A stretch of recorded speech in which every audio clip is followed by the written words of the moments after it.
अस्सलामुअलैकुम वरहमतुल्लाहि वबरकातुहू। मेरी प्यारी इस्लामी बहनों, आज का हमारा बयान एक बहुत ही प्यारे और दिल को छू लेने वाले मौजू पर है, माँ का दर्जा इस्लाम में। अल्लाह ताला ने इंसान को जो नेमतें अता फरमाई हैं, उनमें सबसे बड़ी नेमत माँ है। दुनिया में अगर किसी ने सच्चा प्यार किया है तो वो माँ है। माँ का दर्जा इस कदर ऊंचा है कि खुद कुरान में अल्लाह ताला ने कई बार उसका जिक्र फरमाया है। कुरान पाक में अल्लाह ताला फरमाता है, और हमने इंसान को हिदायत की कि वो अपने माँ बाप के साथ अच्छा व्यवहार करे। उसकी माँ ने उसे तकलीफ़ पर तकलीफ़ उठाकर पेट में रखा और तकलीफ़ पर तकलीफ़ उठाकर उसे जना, फिर उसको दूध पिलाया, फिर परवरिश की। यानी अल्लाह ने हमें याद दिलाया कि माँ ने किस तरह हमें अपने जिस्म के हिस्से से बनाया। मेरी बहनों, आज हम देखते हैं कि बहुत सी बेटियां अपनी माँ की कद्र नहीं करती। बहुत से बेटे अपनी माँ से ऊंची आवाज़ में बात करते हैं। ये बहुत बड़ी गलती है। अल्लाह के रसूल सल्लल्लाहु अलैहि वसल्लम ने फरमाया कि जन्नत तुम्हारी माँ के कदमों के नीचे है। सोचो, जन्नत जैसी जगह जहाँ हर इंसान जाने की ख्वाहिश रखता है, उसकी चाबी अल्लाह ने माँ के कदमों के नीचे रख दी। एक सहाबी हज़रत अब्दुल्ला बिन उम्र रज़ियल्लाहु अन्हु के पास एक शख्स आया और कहने लगा कि मैं अपनी माँ को अपनी पीठ पर उठाकर हज करवाने ले गया। क्या मैंने माँ का हक अदा कर दिया? उन्होंने फरमाया, नहीं, अभी तूने उसका एक दर्द भी अदा नहीं किया जो उसने तुझे जनते वक्त उठाया था। मेरी प्यारी बहनों, जब बच्चा गिरता है तो माँ सबसे पहले दौड़ती है। जब बच्चा भूखा होता है तो माँ अपनी भूख भूल जाती है। जब बच्चा बीमार होता है तो माँ रात रात भर जागती है। इसीलिए माँ का हक दुनिया की किसी चीज़ से अदा नहीं हो सकता। आज के दौर में बहुत से लोग माँ बाप को बोझ समझने लगे हैं। बुढ़ापे में उन्हें घर के एक कोने में छोड़ देते हैं। यहाँ तक कि कुछ लोग उन्हें बुढ़ापे के घरों में भेज देते हैं। अल्लाह ऐसे लोगों से सख्त नाराज़ होता है। याद रखो, जिस माँ ने हमें चलना सिखाया था, अगर वही माँ आज कमज़ोर हो गई है तो उसकी सेवा करना हमारा फ़र्ज़ है।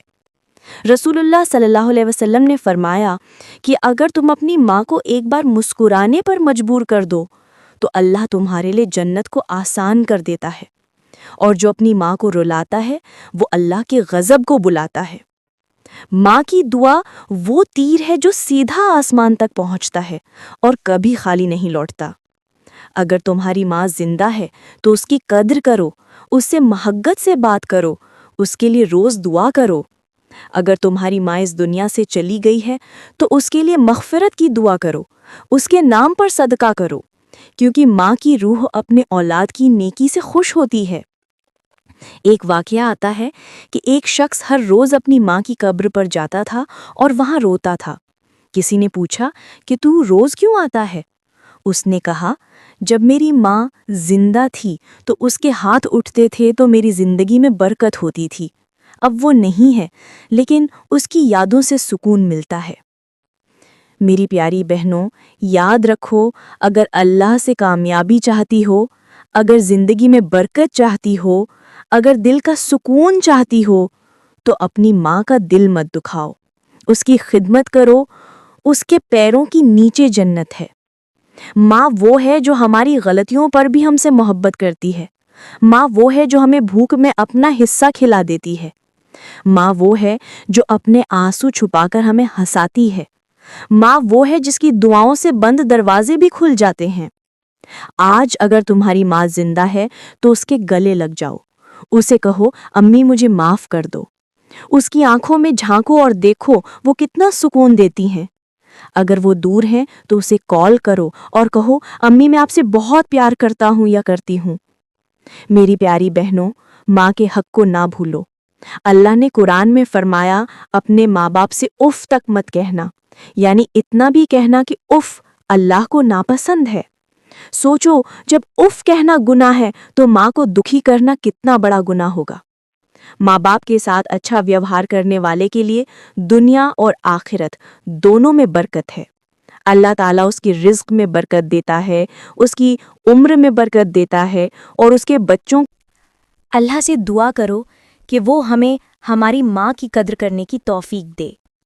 हमें ऐसा औलाद बनाए جو اپنی ماں باپ کی آنکھوں کی ٹھنڈک بنے اور ہماری ماؤں کو دنیا اور آخرت میں سکون دے۔ آخر میں یہی کہوں گی کہ جو بھی اس بیان کو سن رہا ہے وہ آج ہی اپنی ماں کو یاد کرے، اس کی دعا لے، اور اگر کوئی غلطی ہوئی ہو تو معافی مانگ لے، کیونکہ ماں کی دعا سے بڑھ کر کوئی دولت نہیں۔ اللہ ہمیں اپنی ماؤں کی خدمت کرنے کی توفیق دے، آمین یا رب العالمین۔ والسلام علیکم ورحمۃ اللہ وبرکاتہ۔